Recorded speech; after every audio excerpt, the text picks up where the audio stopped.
Tempo. Para muitos, é um aliado. Para outros, é um vilão. Qual é a diferença? Em média, vivemos 78 anos. O que fazemos nesse tempo? Especialistas afirmam que, sem interrupção, dedicamos 17 anos ao trabalho. Passamos 6 anos estudando, 9 anos na internet e 4 anos no trânsito. Também realizamos atividades biológicas, como os 28 anos que passamos repondo energias, 4 anos para o consumo de alimentos e 2 anos para cuidados pessoais. Para a família e o lazer, 8 anos. E para Deus, sabe quanto tempo passamos com Ele? Apenas 1 ano. Quais são as suas prioridades?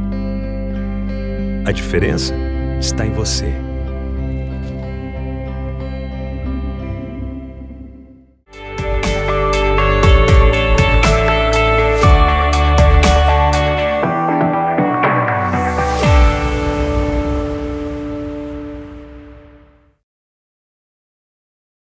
Olá, tudo bem? Eu sou o João Pedro, mais conhecido como Bretas, e estamos nos nossos 10 dias de oração. Hoje é o 5º dia e você é o nosso convidado especial. Então, nesse momento, abaixe sua cabeça e vamos orar. Senhor, meu Deus, Pai querido, te agradecemos por mais esse dia que podemos estar aprendendo sobre o Senhor. Abençoe a palavra, os louvores e que nós podemos aprender e saber mais de Ti. Nós te agradecemos por essa oportunidade e que muitas pessoas possam ser alcançadas com essa programação. É isso que eu te peço, em nome do Senhor Jesus. Amém.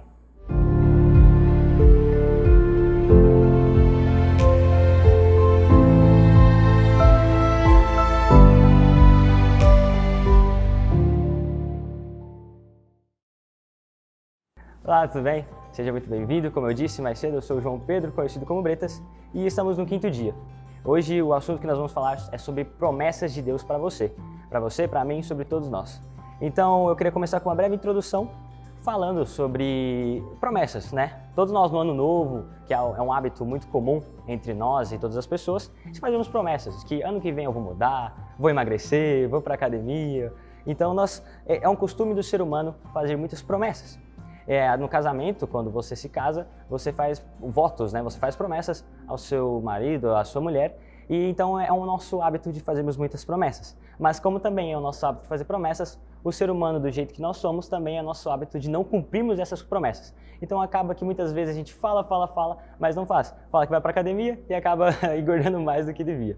Então isso é um hábito muito comum entre a gente, de fazer muitas promessas e acabar não cumprindo. Só que com Deus é muito diferente. Deus, durante a Bíblia, se você pega, ele faz diversas promessas ao seu povo e cumpre a maioria delas e vai cumprir muitas dessas. E uma dessas promessas é o derramamento do Espírito. Em Joel 2, 28 e 29, ele fala assim: "E acontecerá que, depois disso, que derramarei o meu Espírito sobre toda a humanidade, os filhos e as filhas de vocês profetizarão, os velhos sonharão e os seus jovens terão visões. Até sobre os servos e sobre as servas derramarei o meu Espírito naqueles dias." Aqui Joel ele fala depois disso. Depois do quê? No começo do livro de Joel, fala sobre diversas tribulações que nós, os cristãos, os verdadeiros seguidores de Cristo, vão passar nos momentos difíceis. Então, depois desses momentos difíceis que nós passarmos, o Espírito Santo, como diz aqui, ele derramará sobre nós, os verdadeiros seguidores e servidores de Cristo. Como ele diz, os velhos sonharão, os jovens terão visões. Então, aqui fala sobre como o Espírito Santo irá nos inundar. E o que é o Espírito Santo, né? O Espírito Santo ele é a terceira pessoa da Trindade. Quando Jesus morreu e foi para o céu, ele ficou aqui para cuidar e interceder sobre nós. Ele é a pessoa que nos leva até a salvação, né? Então, o Espírito Santo nos leva até Jesus. E aqui fala, em Joel, ele cita que o Espírito Santo virá sobre nós depois desses dias de tribulações. E essa é uma das promessas que Deus deixa para a gente. Que depois de todas essas coisas que nós passarmos, todas essas tribulações, o Espírito Santo, o Espírito de Jesus, estará conosco e nos consolará e nos dará esses dons espirituais que são concedidos através do Espírito. Aqui também fala sobre a Trindade, né? Como coloca que Deus é o Pai, Jesus o Filho e o Espírito Santo que está aqui para interceder sobre nós e nos ajudar no meio disso tudo. E muitas vezes sobre essas promessas que nós falamos, essa promessa ela já está se cumprindo, porque o Espírito ele já está entre nós, ele já nos intercede sobre nós, e muitas pessoas já têm algum desses dons espirituais.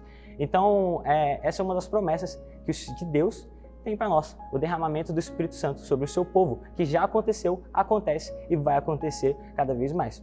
A segunda promessa de Deus sobre nós é os sinais da vinda de Cristo. E eu queria ler aqui com vocês, não lembro o verso, mas eu vou ler aqui para vocês. Mostrarei prodígios no céu e na terra, sangue, fogo e colunas de fumaça. O sol se transformará em trevas e a lua em sangue, antes que venha o grande e terrível dia do Senhor. A expressão dia do Senhor é usada na Bíblia também para se referir à segunda vinda de Cristo, à terra. Aqui fala sobre coisas que vão acontecer quando Jesus estiver para vir.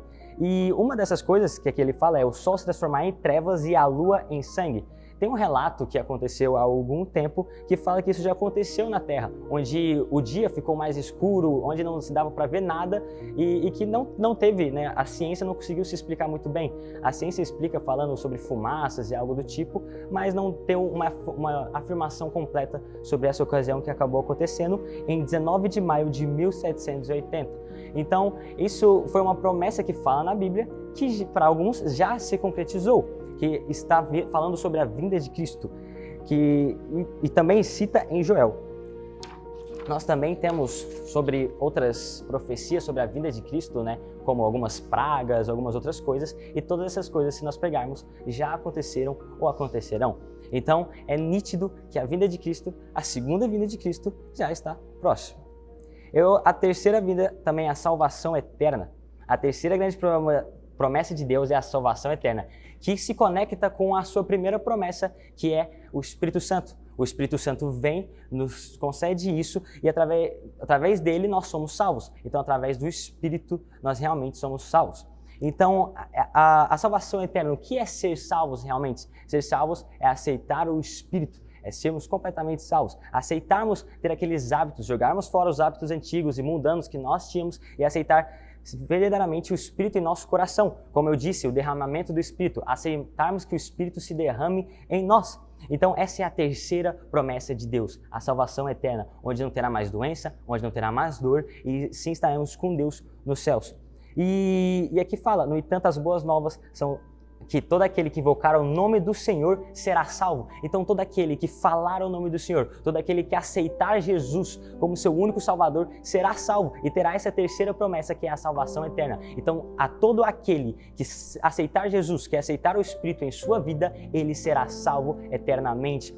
Aqueles que não aceitarem Jesus e que não aceitarem esse Espírito dentro deles, e nos fins dos tempos perecerão. Então, como eu vou falando aqui, vocês vão vendo que as três promessas, elas se conectam.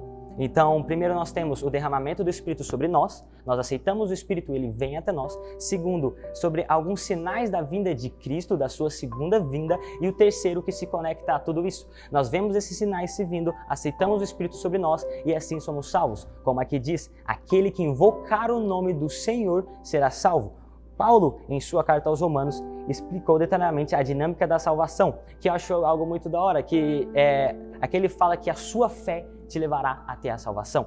Então, as suas boas obras, elas não são o motivo da sua salvação, elas são a consequência, elas são um hábito que nós adaptamos depois de sermos salvos. Então, a sua fé, depois de você acreditar e ter fé que Jesus vai te salvar e aceitar essa salvação eterna, você terá bons hábitos. Então, é importante nós aderirmos isso em nossa cabeça.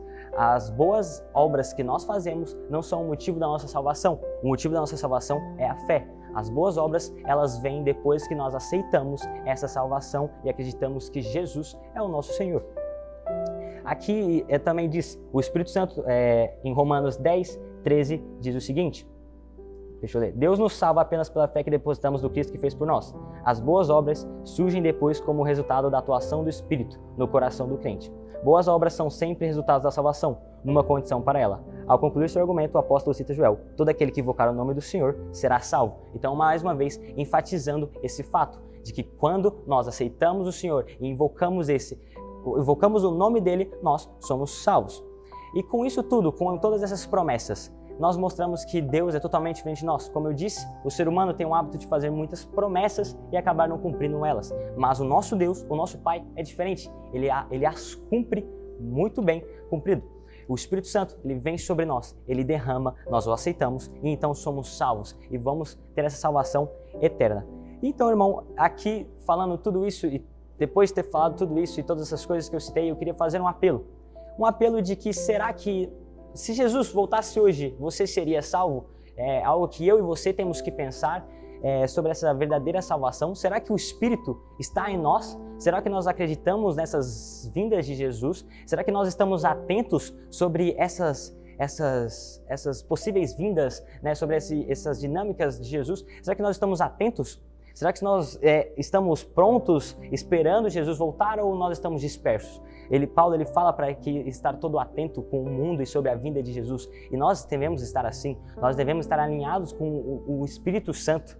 E assim, quando Jesus voltar, só seremos levados juntos com Ele. E aqui fala, a pergunta não é se você é religioso ou membro da igreja. Você reconhece que só Jesus Cristo pode salvar você? Você reconhece que através do Espírito você vai até Jesus e até Jesus você vai a Deus e assim você é salvo eternamente. É uma questão de amor a Jesus, amor a Deus e também, como eu disse, a questão da fé. Então, irmão, essa pergunta que eu queria deixar a você, esse apelo que eu queria deixar para você, se você realmente está ligado na volta de Jesus, nessa segunda vinda de Jesus, se você está pronto, você está capacitado e se o Espírito está com você. Eu acho que é algo que nós devemos pensar e não só vir nos cultos como outro normal, ver, assistir a outra coisa e tal, orar simplesmente, e sim levar a sério essa vinda do Espírito Santo. Então eu queria deixar com você esse pensamento e esse apelo. Será que você hoje seria salvo? Você está alinhado com o Espírito Santo? Então é isso que eu queria deixar para você, irmão. Esse apelo. Tomara que essa palavra tenha falado ao seu coração e que nós podemos juntos estar alinhados com o Espírito Santo. Sou um templo da glória do Senhor, primeiro Deus na minha vida, primeiro Deus no meu lar, primeiro Deus no meu agir, primeiro Deus no meu falar. Sou um templo da glória do Senhor, meus talentos para o teu louvor, Senhor, meus tesouros dou por amor, o meu melhor eu te dou.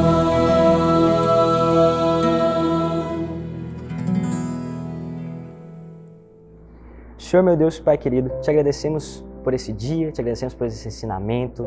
E Pai, eu queria te pedir que o Senhor nos capacite para recebermos o seu Espírito, para que nós podemos entender sobre essas vindas e a segunda vinda de Jesus e que nós podemos estar capacitados para quando o Senhor vir de novo, nós irmos com você. Nos capacite para não só irmos, mas conseguirmos levar o máximo de pessoas possíveis conosco. Então nós te agradecemos por esse seu amor, te agradecemos por esse Espírito que é tão maravilhoso e que anda conosco. É isso que eu te peço, em nome do Senhor Jesus. Amém.